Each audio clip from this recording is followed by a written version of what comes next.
Well, hello there. This is Virtual the Chess Noob, learning and having fun with chess. I'm going to show you a game today where I played the Jaenisch Gambit against the López opening. I think I played this game fairly well. There were a few mistakes, but my opponent, I think, demonstrated something that happens to all of us during a big attack, which is tunnel vision. Let's go take a look. So I've got the black pieces, of course, in this game, and the opponent leads with the López. So e4, e5, knight f3, knight c6, and the immediate bishop to b5. So the López bishop, and of course, Jaenisch Gambit, immediate f5. Asking the question, what are they going to do? Most common responses is probably exchange, accept, but in this case, my opponent played probably one of the best moves in this position, which is d3, declining with d3. This is probably the most accurate way of dealing with the Jaenisch Gambit. However, for the Jaenisch Gambit player, like myself, whenever I see this, the next few moves are fairly stereotypical, and you still end up in a pretty good position. And that is, you take captures, and then basically the idea is to develop pieces. Opponent's probably going to castle. So castle, bishop out. Probably not a good idea to take right away because you get sort of hit with this. And potentially here, if we castle short, then we've got the semi-open f-file, and that potentially is very good for us. However, in this game, my opponent played bishop to e3, which is fine. So sort of asking the question, what are we going to do? You can see Stockfish thought that this was probably better, exchanging. And here I had a little bit of a think. I have analysed this position before. I know that taking is the best move. But after you take, white takes back, and they basically now get a fully open f-file controlled by their rook. So castling short's probably not the best idea anymore. And I think that's the idea of that bishop.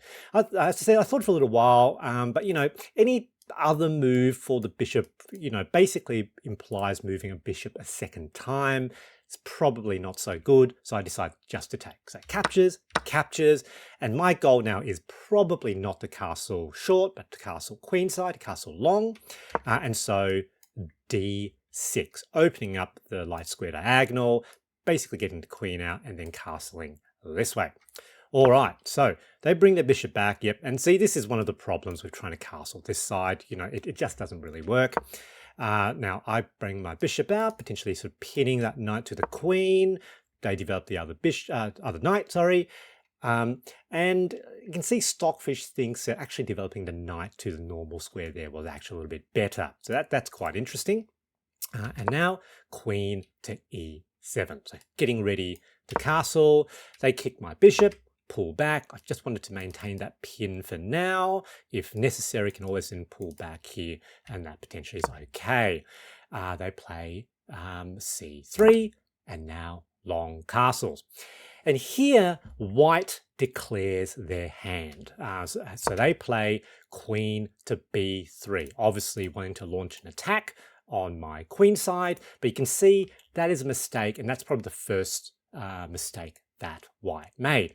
However, for that to be a mistake, I needed to immediately see that there was a fork here, and basically I can trade that knight for their bishop, which is actually good for me. However, I didn't see that in the game. I don't think I even thought for too long. Slid the king over to b8. Usually it's a good move in sort of long castles anyway. However, now, of course, hit with this problem. You will see that Stockfish says it's pretty much equal at the moment, and it is, but it requires me, with the black pieces, to play very accurately, while with white, they've got all the initiative. So here, I needed to really try to defend against the attack, and I managed to do that. So first move, so not too hard to see, knight to a5, which attacks the queen, also defends the b7 squared, the b pawn. They move the queen forward with an attack on the knight. So now push b6, defend the knight. All right, they bring the other knight here. Now, of course, here, that's relatively defended, so I just take, they take back. And here, the risk is that. So that sort of pushing the b pawn or weakens the light square diagonal around my king. So I absolutely need to defend the c6 square from infiltration. And I did see that. So if I didn't see that, it would have been game over. You can see still almost equal. But, you know, I pretty much must defend against that, otherwise the game is lost. So this is how the game can potentially be quite asymmetrical, despite Stockfish saying the evaluation is very equal. So here I saw, you know, bishop to e8, or, you know, maybe queen to one of these two squares. I was thinking which way is best. Interestingly enough, Stockfish says any of those are fine and probably about equal. However, logically, bringing the bishop back, so potentially having two pieces defending that light square diagonal would be logically better. So I did play bishop to e8. That was the most accurate move, but it is very interesting to me that queen to e8 or queen to d7 is almost the same in evaluation wise. And yeah, basically it's about defending the c6 square. All right, and here is where I think white started getting tunnel vision. So they had smelt blood in the water, and so they could see there's a really potentially powerful attack here. So they throw their a pawn down towards my king. And here I thought, are they going to push a5 again? Because if they push a5, you know, it looks like they're going to be destabilizing my b pawn, but it isn't really, because I can just push it forward. And in fact, that disconnects their bishop and their queen. I was pretty sure that would probably be a blunder. Now, I did need to get a second defender, second attacker along that light square diagonal. So queen to d7.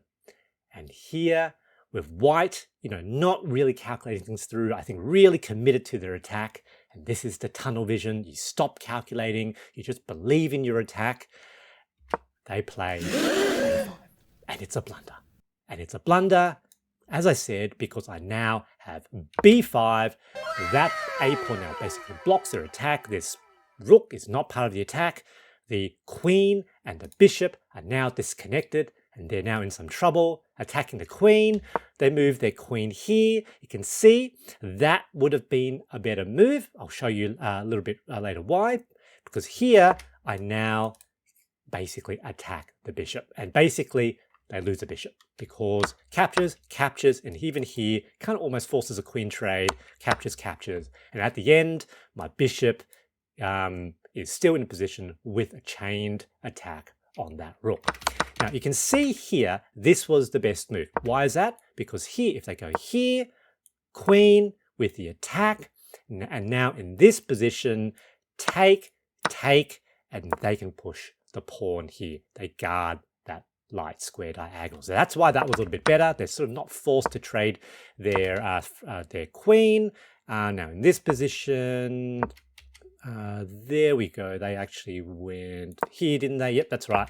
And then captures, bishop at the end, chain attack on the rook, really powerful.